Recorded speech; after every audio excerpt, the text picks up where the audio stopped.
अस्सलामुअलैकुम। आज हम एक लीनियर अलजेब्रा की एक बहुत इंपॉर्टेंट थ्योरम को समझेंगे जो लीनियर ट्रांसफॉर्मेशन से रिलेटेड है। अगर आपको लीनियर अलजेब्रा समझना है तो ये कॉन्सेप्ट बहुत जरूरी है। पहले हम थ्योरम का स्टेटमेंट देखेंगे, फिर स्टेप बाय स्टेप इसका प्रूफ समझेंगे। इस थ्योरम का मतलब क्या है, यानी कि इस क्वेश्चन में फर्स्ट ऑफ ऑल देखेंगे कि हमें फाइंड क्या करना है, प्रूफ क्या करना है। जब हमें यह पता होगा कि हमने प्रूव क्या करना है तो हम इजीली आगे क्वेश्चन को सॉल्व कर सकते हैं। थ्योरम की गिवन स्टेटमेंट क्या है कि let VF be a finite dimensional vector space over the field F। VF एक फाइनाइट डायमेंशनल वेक्टर स्पेस है फील्ड F में। And let V1 V2 up to so on Vn be ordered basis for VF। यानी कि ये हमें इसका एक basis दिया गया है, जो V1 V2 up to so on Vn है, ये बेसिस दिया गया है V का। मतलब ये वो स्पेशल वेक्टर्स हैं जो पूरे वेक्टर स्पेस को रिप्रेजेंट कर सकते हैं। नेक्स्ट क्या है जी, let WF be a vector space over the same field F। Let W1 W2 up to so on Wn be any vector in WF। अब ये क्या है, एक और वेक्टर स्पेस W भी है जो उसी फील्ड F का वेक्टर स्पेस है। इसमें हमें कुछ वेक्टर्स जो है W1 W2 up to so on Wn दिए गए हैं। ये तो है जो हमें गिवन दिए गए हैं। अब हम देखते हैं कि हमने प्रूफ क्या करना है। Then there is precisely one linear transformation T from VF into WF such that T of Vj is equal to Wj. This is an important point in question. हमें यही प्रूव करना है कि सिर्फ और सिर्फ एक लीनियर ट्रांसफॉर्मेशन जो है वो एग्जिस्ट करेगा जो बेसिस वेक्टर्स को गिवन वेक्टर्स पर मैप करेगा, यानी कि T of Vj is equal to W of J। मतलब इसका यह है कि अगर हम बेसिस के हर एलिमेंट का ट्रांसफॉर्मेशन फिक्स कर दें तो सिर्फ एक ही लीनियर ट्रांसफॉर्मेशन एग्जिस्ट करेगा जो ये काम करेगा। अब हमने थ्योरम की स्टेटमेंट को अंडरस्टैंड कर लिया, अब हम इसके प्रूफ को देखते हैं। स्टार्ट करते हैं प्रूफ। इसका स्टेप क्या है कि लेट V बिलोंग करता है VF से। Since V1 V2 up to so on V is a basis of V, then there exist unique scalars such that V is equal to this. अब कोई भी वेक्टर V जो है वो vector space से बिलोंग करता है, तो क्योंकि V का बेसिस भी है, इसका मतलब है कि हर वेक्टर V को हम बेसिस के लीनियर कॉम्बिनेशन की फॉर्म में लिख सकते हैं। सो ये हमने इसकी जो लीनियर कॉम्बिनेशन की फॉर्म में हमने इसको लिख लिया। और जो ये स्केलर्स होते हैं C1 C2 up to so on Cn, ये हैं जो ये यूनिक होते हैं। ये हमने लीनियर कॉम्बिनेशन में लिख लिया, ये फर्स्ट स्टेप हो गया। इसके बाद सेकंड स्टेप क्या करते हैं, हम एक लीनियर ट्रांसफॉर्मेशन T डिफाइन करेंगे। हमने एक फंक्शन T जो है वो डिफाइन कर लिया है। T of V is equal to C1 W1 plus C2 W2 up to so on. मतलब यह है कि हमने एक ट्रांसफॉर्मेशन डिफाइन कर दिया जो बेसिस के हर एलिमेंट को गिवन वेक्टर जो Wj है उस पर भेजता है। अब आपका क्वेश्चन ये होगा कि T वेल डिफाइंड कैसे है। तो ये चेक करने के लिए कि T जो है वो प्रॉपरली डिफाइंड हो रहा है, हम चेक करते हैं कि अगर Vj जो है वो इक्वल है 0 Vi plus 0 V2 up to so on 1 Vj plus 0 Vj plus 1 up to so on, तो जो T जब इस पर ट्रांसफॉर्मेशन अप्लाई करेंगे Vj पर तो क्या आएगा।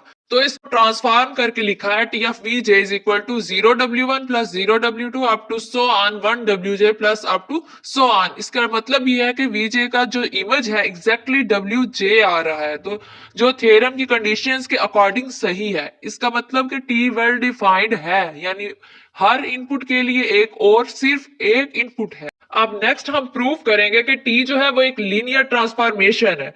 ऐसा क्यों कर रहे हैं, क्योंकि यूनिकनेस प्रूव करने के लिए पहले फंक्शन को लीनियर होना चाहिए। सम टाइम जो है वो फंक्शन लीनियर नहीं होता, तो जब वो लीनियर नहीं होगा तो यूनिकनेस की बात भी नहीं होगी। सो पहले हम चेक करेंगे कि जो फंक्शन है वो लीनियर है।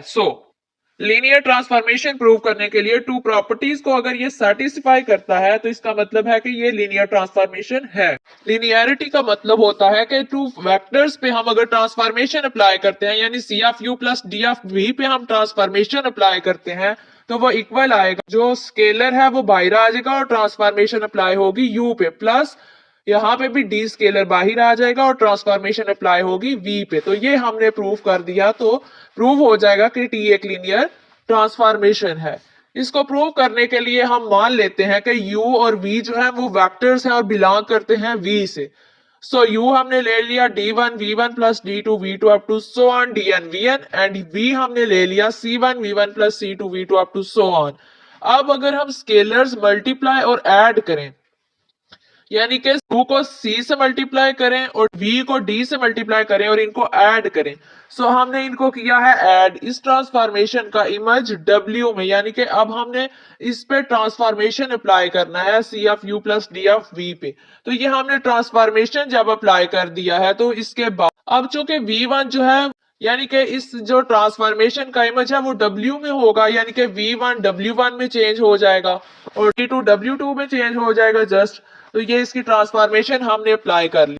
अब हम W1 को भी मल्टीप्लाई कर लेंगे CD1 प्लस DC1 से। सेम इसी तरह हम W2 को भी मल्टीप्लाई करेंगे अप टू WN तक हम मल्टीप्लाई कर लेंगे।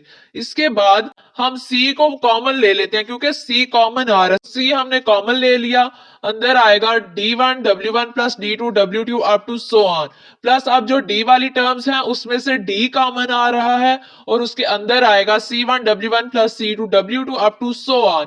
अब देखें तो C तो सेम एज इट इज लिखेंगे, जो D1 W1 plus D2 W2 है ये किसके इक्वल है, क्योंकि ये इक्वल है T ऑफ U के। ये किसके इक्वल है, T ऑफ U के plus D same as it is आएगा और C1 W1 plus C2 W2 up to so on ये किसके इक्वल है, ट्रांसफॉर्मेशन ऑफ V के। तो T जो है वो एक लीनियर ट्रांसफॉर्मेशन है, ये हमने प्रूव कर दिया। इसके बाद अब हमने जो प्रूव करना है यूनिकनेस प्रूव करनी है। तो यूनिकनेस प्रूव करने के लिए हम टू मैथमेटिकल मेथड्स यूज करते हैं। First one is comparison and second one is contradiction. So हम यहाँ पे कंपैरिजन मैथमेटिकल मेथड यूज करेंगे।